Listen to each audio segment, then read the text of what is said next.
Kami masih membahas soal vaksin COVID-19 bersama pengamat kesehatan masyarakat Dr. Iqbal Mokhtar. Dok, sekarang kita bicara soal distribusi. Anda melihat yang sudah disiapkan oleh pemerintah seperti apa? Yang saya tahu pemerintah saat ini itu telah mempersiapkan rencana yang sangat detail dan jelimet tentang bagaimana mendistribusikan dan memberikan vaksinasi kepada masyarakat ini. Dan secara umum rencana itu cukup bagus ya. Saya lihat mulai dari distribusinya dari pusat kemudian ke daerah dan sebagainya. Bahkan di situ dipertimbangkan dengan bagus juga wastage rate-nya. Jadi kira-kira vaksin ini berapa banyak yang tidak akan tergunakan. Kenapa ini penting? Karena vaksin itu sendiri kan kalau telah kita buka itu tidak bisa, maksud saya harus digunakan secara langsung. Jadi tidak bisa kita buka saat ini misalnya filenya, kemudian kita simpan, kemudian besok akan kita gunakan. Itu tidak bisa. Karena itu akan menyebabkan terjadinya wastage rate. Jadi jumlah tertentu vaksin itu tidak bisa digunakan. Nah untuk hal ini pemerintah itu bahkan telah melakukan sistem registration itu lewat satu pintu. Jadi orang yang akan melakukan vaksinasi itu nanti diharapkan akan melakukan pendaftaran itu lewat online dengan melampirkan sejumlah identitas atau data-data dokumen tertentu dan kemudian pemerintah atau penyelenggara itu akan membuat listnya. Jadi list tertentu pada hari ini jumlah yang akan divaksinasi sekian, tempatnya sekian, kemudian mereka akan datang jam sekian, waktu menunggunya sekian. Itu semua telah dibuat di dalam rencana yang sangat detail oleh pemerintah. Dan saya kira ini akan terlaksana dengan baik. Kenapa? Karena pengalaman selama ini memang kita telah melaksanakan berbagai jenis vaksinasi di Indonesia ini untuk anak-anak ya. Walaupun memang jumlahnya itu tentu saja tidak sebanyak vaksinasi yang nanti ini. Tetapi sejauh ini tingkat keberhasilannya semua itu bagus, cukup efektif. Dan saya kira ini akan bisa terlaksana dengan baik. Karena tadi dokter cerita waktunya pun diatur jadi tidak akan terjadi potensi kerumunan di saat vaksinasi dilakukan ya dok ya? Iya. Bahkan jangankan berbicara dengan vaksin COVID ini, vaksin-vaksin yang terdahulu juga itu memang telah ada pengaturan seperti itu, baik di tingkat puskesmas ataupun di tingkat posyandu. Jadi mereka itu telah menetapkan pada hari ini ada berapa orang yang akan kita gunakan, ada berapa box atau file yang akan kita buka, jam berapa akan kita berikan, sehingga wastage rate-nya itu rendah. Dan saya kira dengan pengalaman ini kita itu akan bisa melaksanakan vaksinasi ini dengan baik. Walaupun memang pada saat ini masih ada semacam isu tentang ketidakcukupan sarana atau fasilitas yang ada. Tetapi kan kita ini masih memiliki waktu mungkin sekitar beberapa bulan ke depan dan saya kira pemerintah bisa mematangkan rencana ini dengan baik sebelum vaksinasi ini bisa di-launch. Barangkali hal yang perlu kita di sini benar-benar room for improvement ya maksud saya itu adalah bagaimana kesiapan masyarakat sendiri. Karena sampai saat ini di masyarakat kita sendiri itu masih ada semacam katakanlah mitos-mitos negatif tentang vaksin ini. Ada yang menganggap bahwa vaksin ini sangat berbahaya, vaksin ini merupakan conspiration theory saja. Nah ini yang harus saya kira pemerintah berusaha untuk tingkatkan. Karena penerimaan vaksin juga itu akan sangat mempengaruhi efektivitas vaksin di masyarakat. Karena jangan-jangan ada kemudian yang menolak vaksin dengan alasan tertentu yang Anda sebutkan tadi. Betul. Dok, dari segala hal, dari segala upaya persiapan yang sudah dilakukan oleh pemerintah, Anda punya masukan apa agar kemudian pendatangan vaksin ke dalam negeri, kemudian distribusinya berjalan dengan baik? Hal apa lagi yang harus dilakukan oleh pemerintah? Saya kira yang tadi telah saya sebutkan ya, bahwa yang paling krusial saat ini itu adalah memberikan informasi yang jelas, transparan dan akurat kepada masyarakat tentang vaksin ini dan prosedur vaksinasi yang akan diberikan. Karena data yang ada berdasar survei yang telah dilakukan oleh Kompas maupun Kementerian Kesehatan itu masih ada sejumlah tertentu masyarakat yang tegas-tegas menolak vaksin ini. Jumlahnya itu sekitar 7-8%. Nah, yang menyatakan menerima itu baru 2/3. Itu pun 2/3 dari population itu kebanyakan itu mereka mungkin karena karena sifatnya pemberiannya gratis dan sebagainya. Dok, sudah bergabung bersama kita tenaga ahli utama Kantor Staf Presiden Dhani Amrul. Saya sapa melalui sambungan telepon. Selamat malam Mas Dhani. Selamat malam, Mbak. Assalamualaikum warahmatullahi wabarakatuh. Waalaikumsalam. Kami sudah ngobrol banyak dengan Dokter Iqbal tadi. Mungkin apa yang mau Anda sampaikan karena waktu kita terbatas, apa yang mau Anda sampaikan bagi siapapun tentu yang menonton kita berharap segera dapat vaksin, Mas Dhani? Baik, pertama perlu kami tegaskan lagi bahwa vaksin ini adalah amanah konstitusi, di mana ini adalah bagian daripada melindungi hajat hidup masyarakat Indonesia. Jadi, screening vaksin juga dilakukan dengan azas kehati-hatian, dengan mengedepankan metodologi keilmuan, saintis, dan juga beberapa faktor-faktor lain berdasarkan regulasi yang ada di Indonesia dalam koridor BPOM. Nah, dalam koridor itu bahwa kita tahu bahwa pengadaan vaksin yang dilakukan secara langsung yang dalam tahap pertama ini diimpor dari China, dari Sinovac, tentu melalui juga beberapa prosedur. Nah, ketika vaksin itu masuk sampai di Indonesia, itu juga mengalami lagi suatu fase yang namanya lot release atau release lot untuk dikaji kembali oleh MUI dengan aspek-aspek teknis termasuk juga faktor efikasi dan benefit serta risk faktor-faktor risiko yang ada.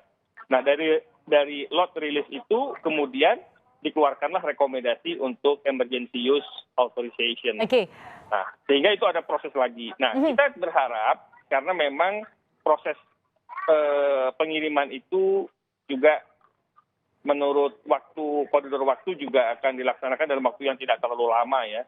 Tidak terlalu lama artinya masih sesuai yang disampaikan oleh pemerintah Desember ini, akhir tahun ini atau awal tahun depan, Januari?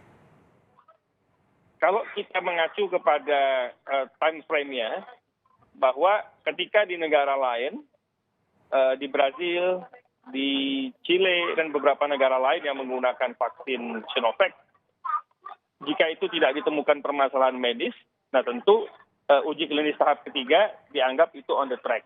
Sehingga untuk konteks Indonesia, tentu kita mendengar juga laporan interim report dari uji klinis yang dilakukan di UNPAD Bandung dan Bio Farma yang rencananya juga akan keluar di akhir Desember ataupun Januari interim report itu. Nah, namun demikian dalam konteks emergency use itu tentu lembaga BPOM dan MUI akan mengeluarkan rekomendasinya. Nah, sehingga itu bisa dinyatakan aman untuk dilakukan penyuntikan. Mengenai kedatangannya sendiri tentu sesuai dengan time frame kita akan concern untuk bisa mengejar waktu di bulan Desember ini untuk bisa segera didatangkan. Concern kita kepada time frame, tapi itu tadi dengan azas kehati-hatian apabila term and condition applied. Jika memang persyaratan semuanya terpenuhi, tentu kita ingin dalam waktu yang tidak terlalu lama. Dan ini sudah komitmen pemerintah untuk pengadaan vaksin itu. Dalam waktu yang tidak terlalu lama tadi Profesor Kusnandi menyampaikan akan bulan April mungkin. Bulan Aprilkah kami bisa berharap bisa dapat vaksin didistribusikan? Nah, mungkin nanti diperjelas ya, Pak ya. Yang disebut April itu adalah vaksin yang dilakukan transfer of teknologi dengan Bio Farma. Dan Universitas Padjadjaran ya? Dan Universitas Padjadjaran. Jadi ada transfer of teknologi dari Sinovac dengan Bio Farma, yang mana uji klinisnya dilakukan oleh UNPAD, kita semua sama-sama tahu. Nah, itu interim report dari progres tahap ketiga, itu akan terus dilakukan dan akan dibuat interim report itu kan perkiraannya kan di bulan April seperti Prof. Kus sampaikan. Nah, jadi kita mesti harus bedakan mana yang vaksin yang datang lebih dahulu, yang langsung diimpor dari China, yang akan dipergunakan untuk para tenaga medis, para pelayan publik, dan beberapa prioritas lainnya yang telah ditetapkan oleh Satgas. Jadi memang yang datang sekarang ini adalah pengadaan langsung dari China, yang masuk nanti dia ke Bio Farma tentunya, karena kan ada beberapa persyaratan Pak untuk penyimpanan vaksin kan, ada cold storage, ada cold chain, segala macam. Ada persyaratannya yang sangat detail untuk menjaga efikasi dan juga keutuhan vaksin itu agar tidak memenuhi aspek risiko yang sama-sama yang tidak kita harapkan. Jadi untuk unsur-unsur kualitas vaksin itu juga harus diperhatikan sehingga itu dilakukan penyimpanan nantinya tentu di Bio Farma. Nah, itu kan yang langsung. Nah, sementara yang tidak langsung, yang melalui transfer teknologi kan itu nanti akan dikerjasamakan setelah interim report itu semua keluar. Oke, itu teknisnya. Saya kembali ke Dr. Iqbal. Dr. Iqbal tadi meng-highlight soal komunikasi. Mungkin bisa dilanjutkan, Dok. Masih ada sedikit waktu. Bisa Anda sampaikan kepada pemirsa kami? Iya, saya kira memang komunikasi ini memainkan peranan yang sangat krusial di dalam keberhasilan vaksinasi ini. Kenapa? Kalau misalnya ada penolakan atau ketidaksetujuan dari masyarakat, maka vaksinasi ini akan sulit mencapai herd immunity, yaitu 70% dari population. Nah, saat ini berdasar survei yang dilakukan oleh Kemenkes, itu sekitar 2/3 dari masyarakat itu akan siap untuk menerima vaksinasi ini. Walaupun 2/3 ini itu kebanyakan siap menerima vaksinasi yang sifatnya gratis. Kemudian ada sekitar 7%, 7-8% dari population itu yang jelas-jelas masih menolak vaksinasi ini. Dan yang menarik bahwa ini adalah skop secara general, tetapi ketika kita melakukan stratifikasi data, itu ternyata terdapat perbedaan yang signifikan antara satu provinsi atau satu pulau dengan pulau lain. Misalnya yang memiliki minat yang sangat tinggi untuk menerima vaksin ini itu adalah yang berasal dari Papua, Jawa, dan Kalimantan. Sementara yang masih motivasinya untuk mendapat vaksin ini masih cukup rendah, itu berasal dari Sulawesi, Maluku, dan daerah Aceh. Jadi saya kira ini merupakan room for improvement bagi pemerintah.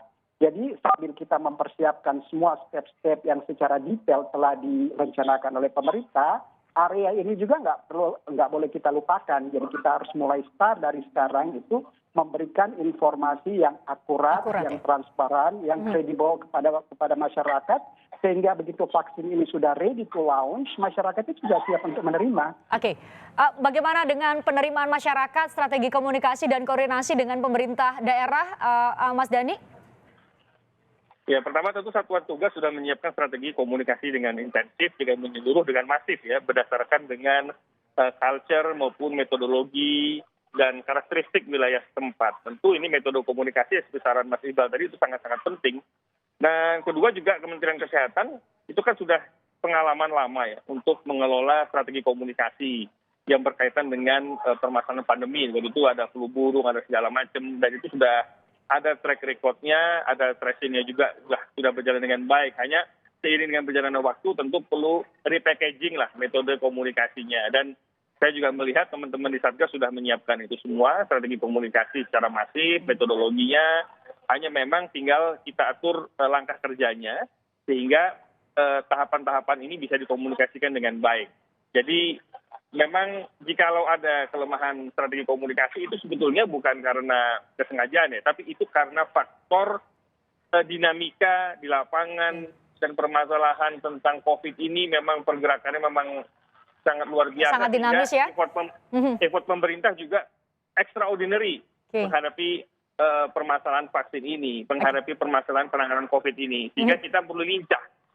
Pemerintah itu harus lincah. Pemerintah lincah untuk membuat strategi, membuat terobosan, baik pengadaan vaksin langsung maupun juga transfer of teknologi dalam hal produksi vaksin dan metodologi komunikasinya. Ini semua harus dilakukan dalam satu paket yang lebih komprehensif dan taktis. Baik, terima kasih Mas Dhani Amrul, tenaga ahli utama kantor staf Presiden, dan Dr. Iqbal Mokhtar, pengamat kesehatan masyarakat, sudah berbagi bersama kami di Sapa Indonesia Malam.